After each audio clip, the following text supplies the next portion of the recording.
खट्टीमारी बाजार में सौर ऊर्जा संचालित पेयजल योजना खराब होने से लोगों को हो रही है भारी परेशानी। Every drop of water counts. SBM Gold's water tank is the most sustainable and durable water storage solution available. Our hashtag असली commitment. धूपगुड़ी पंचायत समिति ने खट्टीमारी बाजार में 34 लाख रुपए से अधिक की लागत से सौर ऊर्जा संचालित फिल्टर्ड पेयजल उपलब्ध कराया है, लेकिन पेयजल भंडार लंबे समय से खराब पड़ा है। पीने का पानी उपलब्ध नहीं है, साथ ही यहाँ सार्वजनिक शौचालय स्थापित किए गए हैं। खट्टीमारी बाजार सप्ताह के शुक्रवार और सोमवार को लगता है। हजारों लोग एकत्रित होते हैं। खरीदने वालों से लेकर बेचने वालों तक सभी ने कई बार इसकी शिकायत की है, मगर पंचायत की तरफ से इस पर ध्यान नहीं दिया जा रहा है। विक्रेता ने शिकायत की है कि बाजार से हर सप्ताह किराया वसूला जाता है, लेकिन हमारी समस्या पर ध्यान नहीं दिया जाता और इससे हम लोगों को काफी परेशानी हो रही है। बाजार के विभिन्न हिस्सों से विक्रेताओं ने यह शिकायत की है, लेकिन उनका दावा है कि समस्या का कोई समाधान नहीं निकला। पूरे बाजार में कई समस्या है, लेकिन बाजार की समस्याओं पर ध्यान बिल्कुल भी नहीं दिया जा रहा। একজন স্থানীয় বাসিন্দা খট্টিমারির এবং একজন ব্যবসায়ী বটে।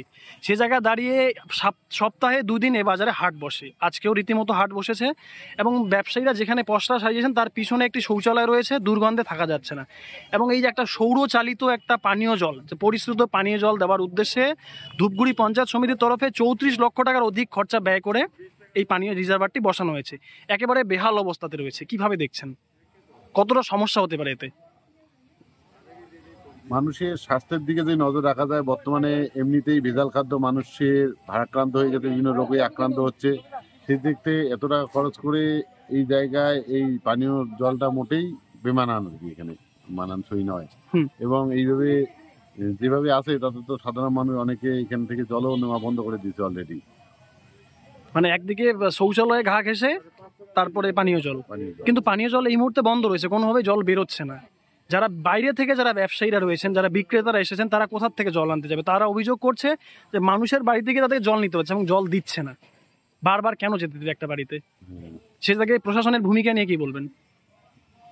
প্রশাসন তো এখন শুধু দর্শকের ভূমিকায় আছে, শুধু দেখতেছে, কিন্তু মানে সঠিক কোনো ভাবে এখানে যে এইভাবে যে একটা জলহীন অবস্থায় যে একটা বাজার আছে সেই থেকে সরকারের কোনো মানে নজর নেই আর কি। কিন্তু সরকারি টাকা তাহলে তো ভেস্ট করা হচ্ছে না। 34 লক্ষ টাকা একেবারে এভাবে পড়ে রয়েছে, কোনো পরিষেবাই পাচ্ছে না সাধারণ মানুষ।